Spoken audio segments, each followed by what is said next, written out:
আমি আজ সন্ধ্যেবেলা তোমাদের বাড়িতে যাব, গিয়ে তোমার ননদকে একটা দামি গিফট দিয়ে আসবো। পারবে আটকাতে? অসম্ভব, হতে পারে না, কিছুতেই না।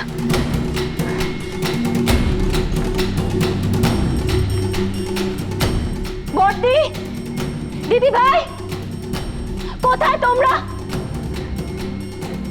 মেজদার বিয়ে নিয়ে এত রাত তোমাদের, এত অশান্তি করছো, আর বাড়িতে এত বড় একটা ক্ষতি হতে চলেছে, কারুর সেইদিকে নজরই নেই। কোথায় তোমরা? বড়দি,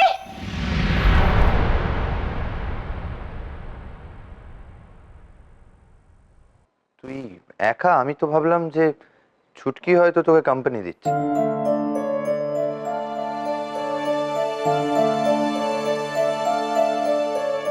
কিরে, ঠিক আছিস? তুই পালিয়ে পালিয়ে বেড়াচ্ছিস কেন সৌগত? আমাকে এই ঘরে রেখে দিয়ে দিব্যি চলে গেলি। অদ্ভুত লাগছে আমার এই বাড়িতে, কেউ আমাকে পছন্দ করছে না। তুই এক্স্যাক্টলি কি চাইছিস আমাকে বলতো? রিনি প্লিজ একটু আস্তে কথা বল। তুই জানিস যে বাড়ির লোক এমনি প্রচন্ড ক্ষেপে আছে। সো সেটা কি আমার ফল্ট? সৌগত, আমি তোকে বিয়ে করতে বলিনি, তুই বাড়িতে সবকিছু লুকিয়েছিলিস। আমি কিন্তু তোকে ফোর্স করিনি। এই হিসেবগুলো এখন না করলেই না রে। আর তুই ভুল করছিস। আমি তোকে বিয়ে করার জন্য জোর করি, আমি তোর উপর ছেড়ে দিয়েছিলাম। তুই ঠান্ডা মাথায় ভেবে চিন্তে নিজের বাড়ি থেকে বেরিয়েছিস। হাইসি, আর সেই জন্য আজকে সব অত্যাচার আমাকে মুখ বুজে সহ্য করতে হবে, তাই তো? আরে কি আশ্চর্য, এখানে অত্যাচারের প্রসঙ্গ আসছে কোত্থেকে? এই শোন, তুই যদি ঠান্ডা মাথায় আমার কথা বলতে পারিস তাহলে আমি শুনতে রাজি আছি। ওকে, সৌগত, শব্দ সামা, আমি তোকে জোর করেছি বিয়ে করতে, শান্তি। কিন্তু এবার আমরা কি করব? এত অশান্তির পরেও এই বাড়িতেই থাকবো, তাই তো? দেখ, এই মুহূর্তে এভাবে দুম করে বাড়ি ছাড়ার সিদ্ধান্ত আমার পক্ষে নেওয়া সম্ভব না। কিন্তু দুম করে বিয়ে করার সিদ্ধান্ত নেওয়াটা পসিবল। সৌগত, আমি তোকে ক্লিয়ারলি একটা কথা বলে দিচ্ছি, এত বিটারনেস নিয়ে আমি এই বাড়িতে থাকতে পারবো না। চল না সৌগত, আজ রাতে আমরা একটা হোটেলে থাকি, তারপর না হয় সাত্তকীকে বলবো আমাদের জন্য একটা ফ্ল্যাট খুঁজে দিতে। বাহ, চমৎকার, খুব ভালো। সংসারটা ভেঙে যাবে বলে না বাবা মুখ বুজে সবকিছু মেনে নিল। আর তুমি উজ্জয়িনী, সংসারটা ভাঙার কথা বলছো, আলাদা হওয়ার কথা বলছো। তুমি এই জন্যই মেজোকে বিয়ে করেছো না? ও এতদিন তোমাকে ঝুলিয়ে রেখেছে, অপেক্ষা করিয়েছে, তার বদলা নেবে তুমি এভাবে? দিদি তুই কি বলছিস এগুলো? Enough, enough is enough. আপনার ভাইকে আমি বিয়ে করতে জোর করিনি।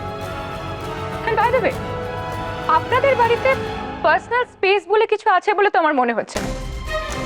আমি আমার হাজবেন্ডের সঙ্গে কথা বলছি, আর আপনি এইভাবে দুম করে চলে এলেন। স্টপ ইট রিনি, আমি কথা বলছি তো, তুই কেন মাঝে কথা বলছিস? আর কি বলবি তুই? আর কি বলবি তুই মেজো? একটা এমন কাণ্ড করলে যে সবাই আমরা তার ফল ভোগ করছি। বর্তি, দেখো তুমি রাগের মাথায় কি বলছো, একটু শান্ত হও। চলো চলো আমার সঙ্গে চলো। সংসারের কথাটা কেউ ভাবছে না, কেউ ভাবছে না। চলো এখান থেকে। কারো মাথায় আছে বলো তো মার শরীরটা খারাপ? কেউ জানে? কেউ ভাবে কিছু?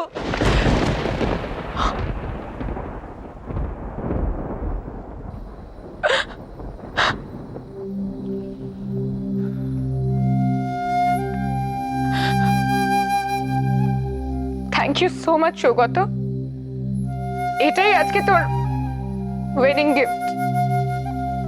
Thank you.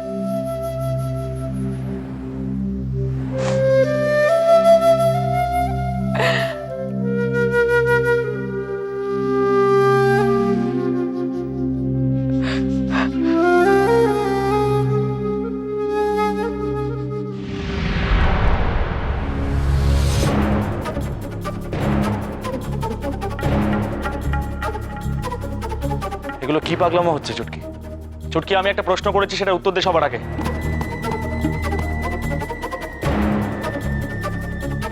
আমার দিকে তাকা, শোন, আমার দিকে তাকা। জামা কাপড়গুলো কেন তুই ব্যাগে ভরছিস? শোন, কি বল? কেন করছি তুই বুঝতে পারছিস না? আমি আর এই বাড়িতে থাকবো না। হ্যাঁ, আমি ঠিক করে ফেলেছি আজ আমি বাড়ি ছেড়ে চলে যাব, আর সেটা আজই। কি যাতা বলছিস তুই? চুপচাপ বস এখানে, চুপচাপ বস। বাড়ির কেউ যাতা করলে কোনো দোষ নেই, আমি করলেই দোষ, তাই না? ছোটা, ছাড় আমাকে, ছাড় বলছি। ছাড়বো না আমি তোকে, বল। আজ অব্দি আমার গায়ে কেউ হাত দেয়নি, আর তোর বউ আজকে আমাকে মেরেছে।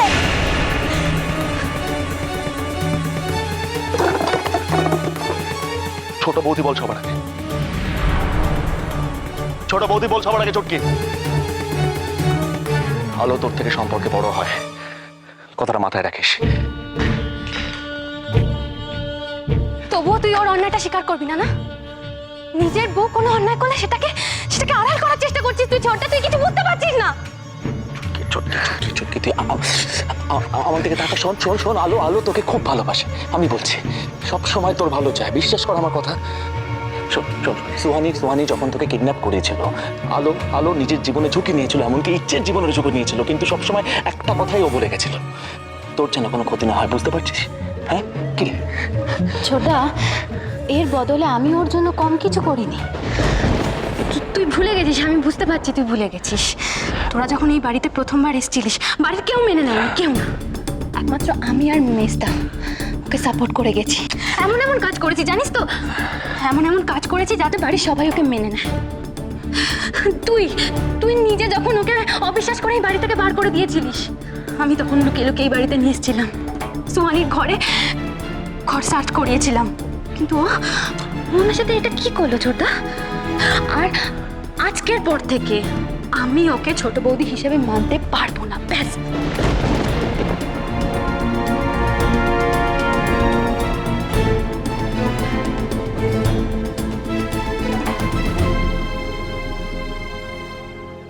শোনো আলো, আমরা তোমার থেকে বড়, তুমি তো নিজেকে গিন্নি ভাবছো, তাই না? কারো পরোয়া করছো না।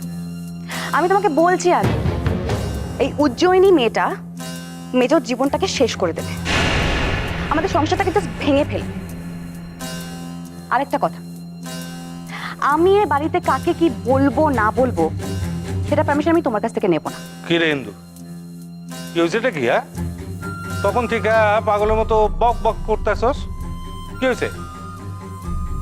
তোমার দোষ বাবা, সবটা তোমার দোষ। তোমাকে অনেকবার বলেছিলাম শক্ত হাতে সংসারের হালটা ধরো, না সেটা করলে না। মেয়েটাকে মেনে নিলে কেন? মেজর কথা ভেবে। আর তোমার ছোট বউ, ইনি কি করলেন? বড় বৌদির জায়গায় মেয়েটাকে বরণ করে নিয়ে এলেন, অথচ সেই মেয়ে বাড়ির মেজ বউ একটা রাতও যায়নি, এর মধ্যে মেজকে বলছে আলাদা হওয়ার কথা। আমি প্রতিবাদ করেছি, তাই তোমার ছোট বউ আমাকে শাসন করছে বাবা। বড়দি,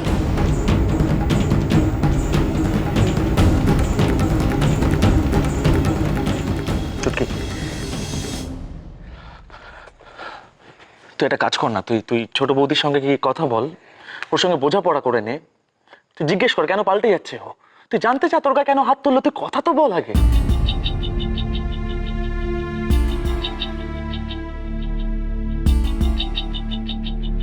আলো বলছিল তুই নাকি আদিনাথের সঙ্গে লুকিয়ে দেখা করেছিস এর মধ্যে, কেন চটকি? পারছি না তো। ছোটা তুই না একটা কাজ কর, আমাকে ঘরের মধ্যে আটকে রাখ। হ্যাঁ, আমি যাতে বেরোতে না পারি। আমাকে আরেকটা কাজ করতে পারিস, এই হাতের মধ্যে শেকল দিয়ে রাখ। তো পারবো না ছোটদা, আমি তাও পারবো না, আমি আদিকে ধরে বলতে পারবো না। যাতা বলছিস তুই? কি যাতা বলছিস তুই? কতখানি চিনিস আদিকে, কতখানি চিনিস? ছোটদা, তুই কতটা চিনতিস ছোট বৌদিকে?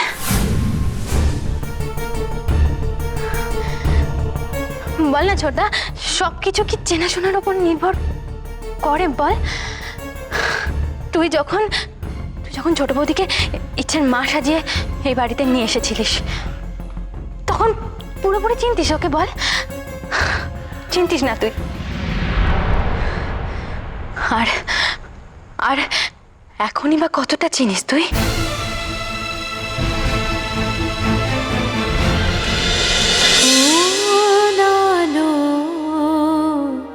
লাগলো চোখে